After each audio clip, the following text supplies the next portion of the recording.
आप, मैं हूं आपके साथ प्रज्ञा। अयोध्या के राम मंदिर में श्रद्धालुओं द्वारा चढ़ाए गए दान को लेकर उठे सवाल अब सिर्फ आरोपों तक सीमित नहीं रहे।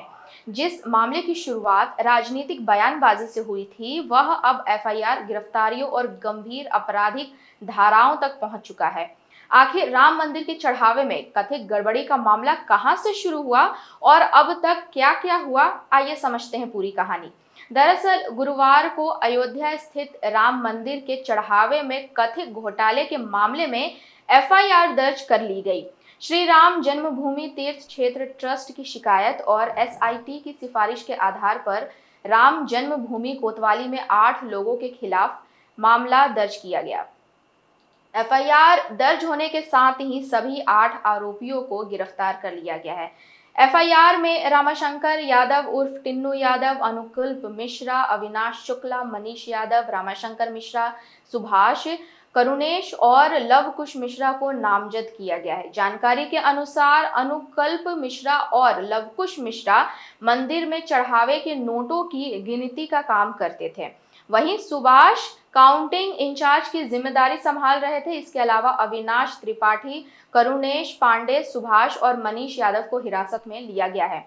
यह कार्रवाई श्री राम जन्मभूमि तीर्थ क्षेत्र ट्रस्ट के शिकायतकर्ता श्री कृष्ण मोहन की शिकायत के बाद की गई। शिकायत में आरोप लगाया गया कि यह 8 लोग व्यवस्थित तरीके यानी सिस्टमैटिक तरीके से मंदिर के चढ़ावे की चोरी कर रहे थे। एसआईटी की जांच में भी कथित तौर पर इसी तरह के तथ्य सामने आए।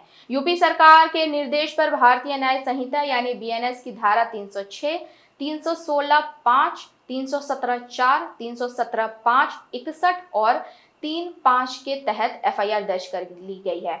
इस धाराओं में चोरी, चोरी में मदद, गबन, धोखाधड़ी, आपराधिक साजिश और संस्थागत विश्वासघात जैसे गंभीर आरोप शामिल हैं। लेकिन यह मामला पहली बार सुर्खियों में 7 जून को आया था। उस समय समाजवादी पार्टी प्रमुख अखिलेश यादव ने आरोप लगाया कि राम मंदिर में श्रद्धालुओं द्वारा चढ़ाए गए करोड़ों रुपए के दान में गड़बड़ी हुई है। उन्होंने अदालत से भी इस मामले का संज्ञान लेने की मांग की। अब एफआईआर दर्ज होने के बाद अखिलेश यादव ने एक बार फिर सरकार को घेरा है। उन्होंने सोशल मीडिया पोस्ट में लिखा, बीजेपी राज में नाइंसाफी की दिखेगी यह झांकी, पुंगी को फांसी, शाखाओं को मिलेगी माफी। अखिलेश यादव ने यह भी आरोप लगाया कि पहले एसआईटी के जरिए सबूतों को साफ किया गया होगा और यह तय किया गया होगा कि किन बड़ी मछलियों को बचाना है और किसे फंसाना है। उन्होंने दावा किया कि संभवतः निष्कर्ष पहले तय कर लिया गया और बाद में जांच उसी दिशा में की गई। वहीं दूसरी ओर इस पूरे विवाद पर विश्व हिंदू परिषद के प्रमुख आलोक कुमार ने प्रतिक्रिया दी है। उन्होंने कहा कि समाजवादी पार्टी और कांग्रेस वर्ष 2027 के उत्तर प्रदेश विधानसभा चुनाव से पहले विवाद खड़ा कर राजनीतिक लाभ लेने की कोशिश कर रहे हैं, लेकिन पूरी दुनिया देख रही है कि सच्चाई क्या है। अब सवाल यह उठ रहा है कि यदि आरोप साबित होते हैं तो आरोपियों को कितनी सजा मिलती है।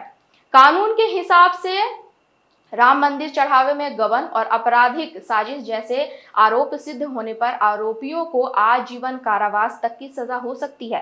एफआईआर में बीएनएस की धारा 61, 306, 316 और 317 जैसी गंभीर धाराएं लगाई गई हैं। बीएनएस की धारा 61 आपराधिक षड्यंत्र यानी क्रिमिनल कॉन्स्पिरेंसी से जुड़ी है। इसके तहत यदि 2 या 2 से अधिक लोग मिलकर कोई गैर कानूनी कार्य करने की साजिश रचते हैं तो उस अपराध की सजा मौत, आजीवन कारावास या 2 वर्ष से अधिक की कैद है। तो साजिश में शामिल लोगों को भी मुख्य आरोपी के समान सजा दी जा सकती है। कम गंभीर मामलों में 6 महीने तक की कैद है, जुर्माना या दोनों का प्रावधान है। फिलहाल राम मंदिर चढ़ावा मामला अब धार्मिक आस्था, कानून और राजनीति तीनों के केंद्र में आ चुका है। एक तरफ ट्रस्ट और एसआईटी की जांच है तो दूसरी तरफ विपक्ष के सवाल हैं और तीसरी तरफ गिरफ्तार किए गए आरोपियों पर लगे गंभीर आरोप। ऐसे में अब सबकी नजर आगे की जांच, कोर्ट की प्रक्रिया और इस मामले में सामने आने वाले नए तथ्य पर टिकी है। अपडेट्स के लिए बने रहे वॉच न्यूज के साथ।